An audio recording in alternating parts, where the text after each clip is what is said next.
Let's be honest, we all want to get our products installed, we want to drive more sales, and we want to see greater success. So, how can we use data to do that? How can we lean into more data-driven approaches to see greater results?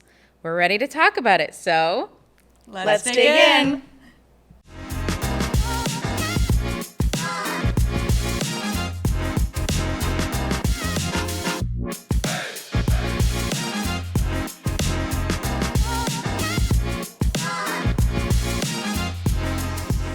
All right, welcome. So today I'm super excited to be joined by some brilliant minds here. We know that data and the power of data and what we can really do with data has been a really big topic in this industry. So I wanted to bring in some experts to talk to us about how we can use data to really, drive sales and see fundamental changes in our business. So why don't you introduce yourselves? Hi, I'm Chelsea Craig, Senior Director of Digital Strategy and AI, and data is a lot of what I do every day at work. And hello, I'm Alicia Mesher. I'm a digital strategist here at Jen Candlish, and similar to Chelsea, I'm also a data lover, so we are excited to dive into this topic today. We're the nerds. Yeah, we're the nice nerds. Thanks, guys. Super happy to have you here. And so to kind of kick off our chat, I think I'm going to start by asking, why do we think this is such an important topic right now? Why is data-driven decision-making really at the forefront of what today's building material brands are talking about? A lot of marketing is happening in the digital world. A lot of customer journeys are happening digitally. So that means that you now have access to a lot of really great data that you can use to make informed decisions and to ultimately make better marketing decisions. Yeah, and that's exactly it, right? Like we have a lot of data at our fingertips, but do brands know what to do with it, or are we seeing challenges out there? Well, it's hard. It's really hard. There's a lot of different platforms. They're not always saying the same things. They're measuring things in different ways. Different teams are often working in silo. Maybe there's a sales team that's really involved in putting their information in the CRM, but they maybe aren't looking at the website traffic. And so it's hard and it's not unique. And a lot of organizations are challenged with the same problem. But ultimately, you probably have enough data at your fingertips to start with. And so what kind of data are we talking about? We are talking about website data. We are talking about sales data that maybe lives in the CRM. We're talking about, publicly available market research or insights that you can find online, different tools that Google has available that are free, keyword tools and things of that nature. Am I missing any other data?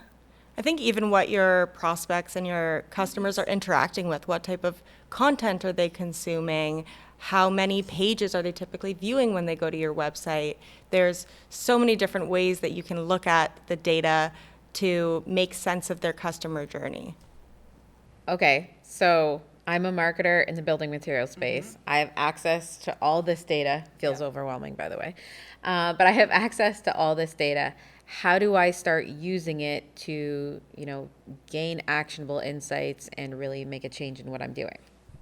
Right. So it's less about having access to all of this data and all of the different data points, and it's more about what are you trying to achieve as a business? What is your business strategy?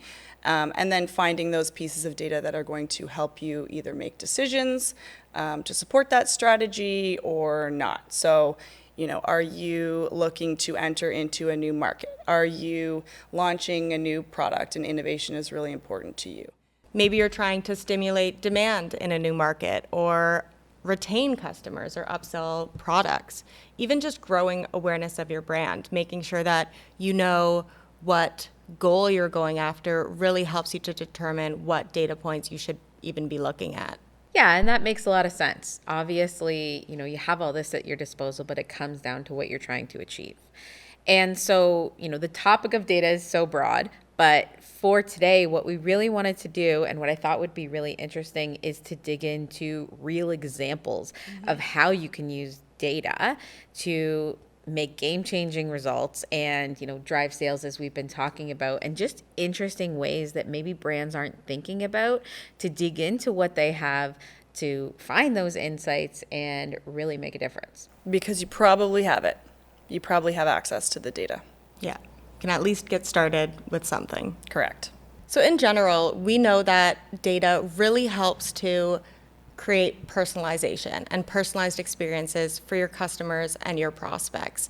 And in today's era, that is really important for users. We want to have an experience that feels personal to us. There's even research out there that shows that having that personalized experience can lead to up to 64% increases in customer loyalty. So it really is important that you're meeting people where they are and you're talking to them how they want to be talked to.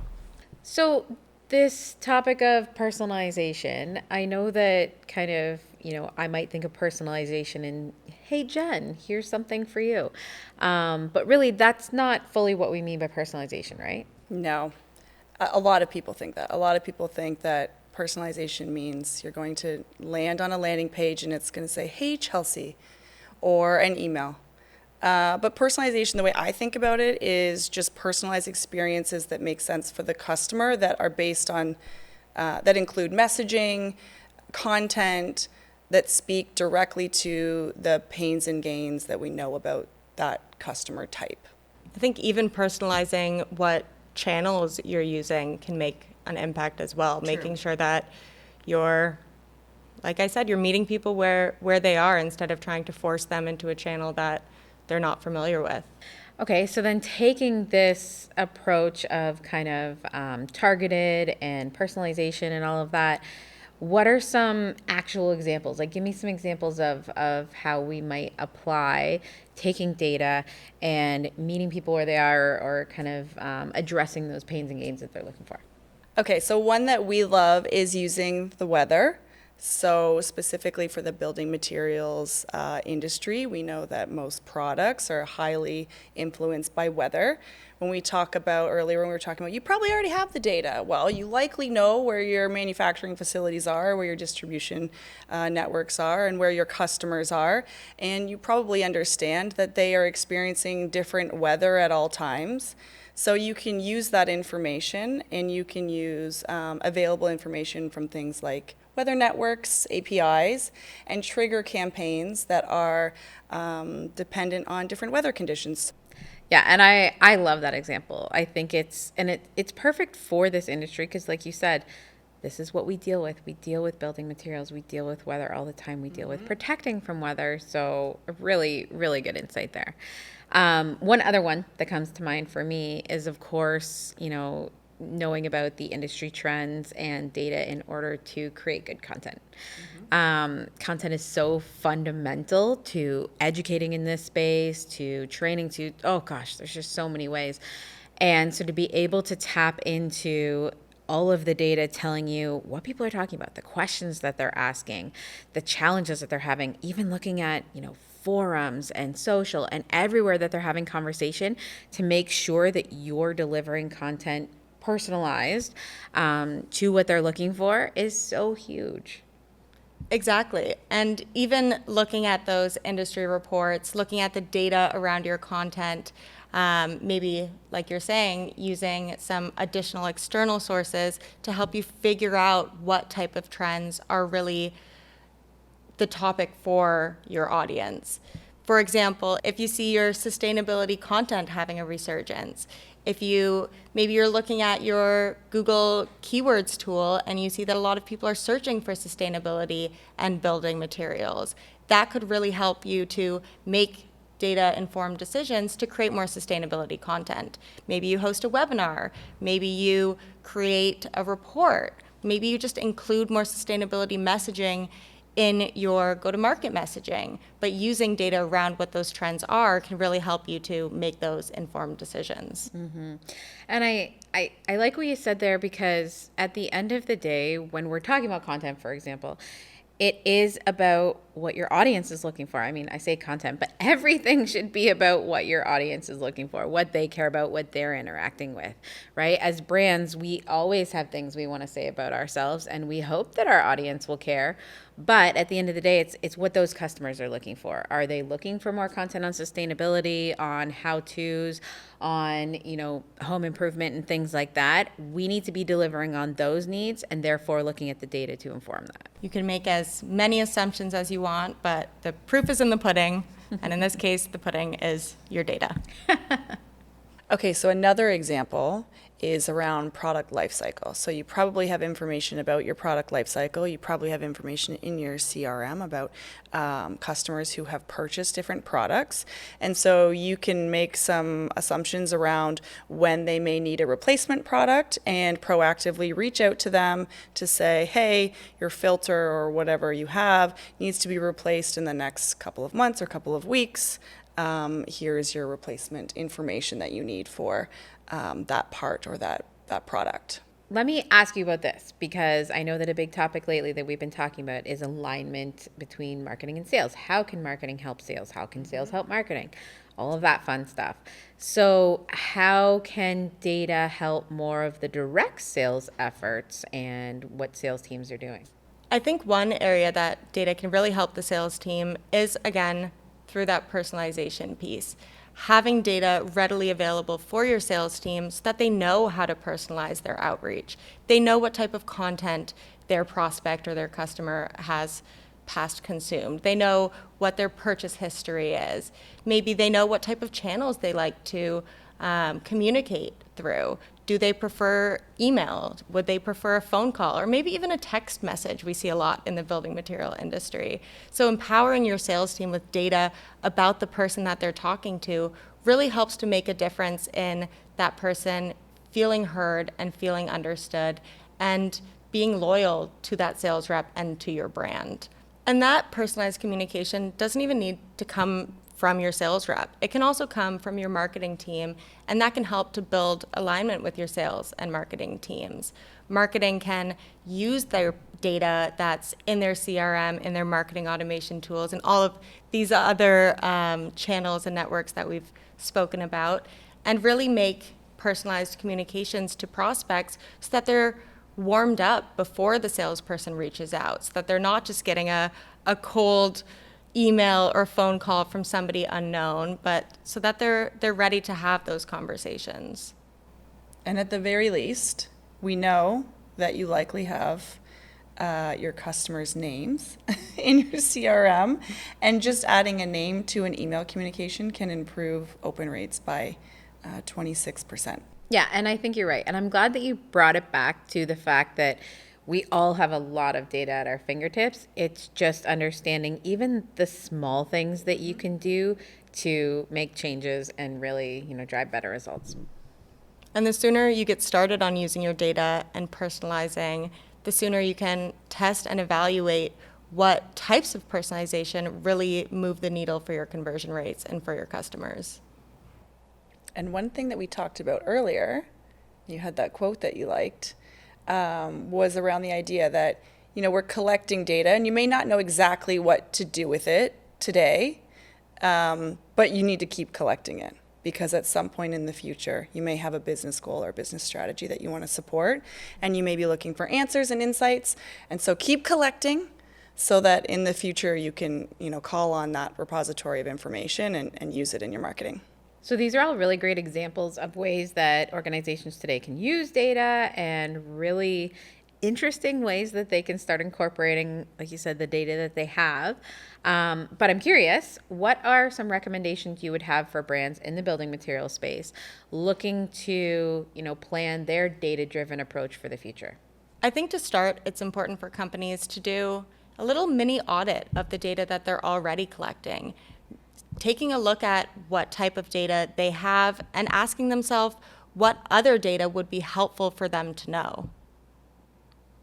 A good example of that we find often is when we are collecting data around campaigns, we like to look at the data right down to the very small tactic ad group messaging we're using in an ad.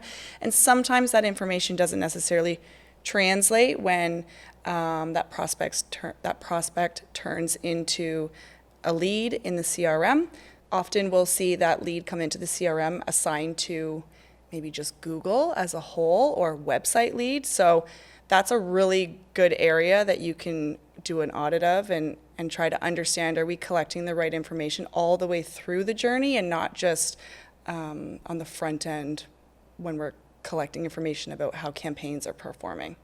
And after you take a look at the data that you've already been collecting, you can also analyze where you might need some additional information and where some third-party tools could come in to append additional data to that contact or to that company. So if, let's say, your form isn't directly collecting a company's revenue, that might be information that you can still get from other sources.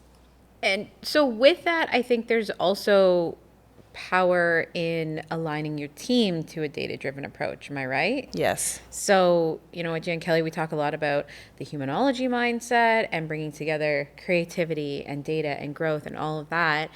And I think there's a lot of power in that. And I think especially when it comes to being data-driven and making sure that we have that mindset on, or that we're bringing in experts who have a better mindset and clearer vision on that, is really important for decision making. Being curious, making sure that we're using research and data to back our decisions and to inspire new ones and to grab those actionable insights that are going to lead to game-changing results. Am I right in this thinking? Are we aligned here? We are aligned. Reporting is not just an exercise for the digital or media team. Reporting and looking at performance is an exercise for the entire team. That includes some comms folks, some creative folks. We all should be looking at the information that's available to us and trying to make better decisions for the next optimization or the next campaign or the next variation of creative.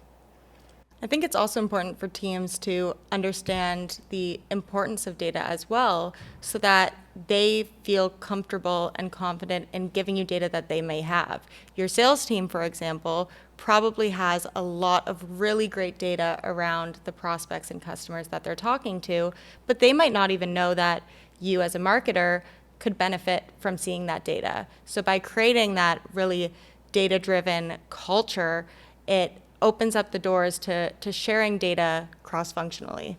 And sometimes it's as easy as just putting people in a room together to have a conversation. So I think this was a really good conversation around the power of data, the importance of data, and interesting things that we could do with it. If our listeners could take away one thing from today, what would it be? That you have enough data to start. You should continue to collect information from your different channels, from your different customers, from your different teams, but you definitely have enough information to start taking a more data-driven approach in your initiatives. What do you think? I 100% agree. You have some sort of data that you can get started with today or tomorrow. And it's important to start your data-driven journey so that, like you said, you can keep collecting data, you can keep analyzing the results of taking a data-driven approach, and you can just consistently refine your approach and get better and better and better. Excellent. Well, let's all get better. All right. Well, thanks, guys, for coming in today, and thank you for listening. Thank you. Thanks.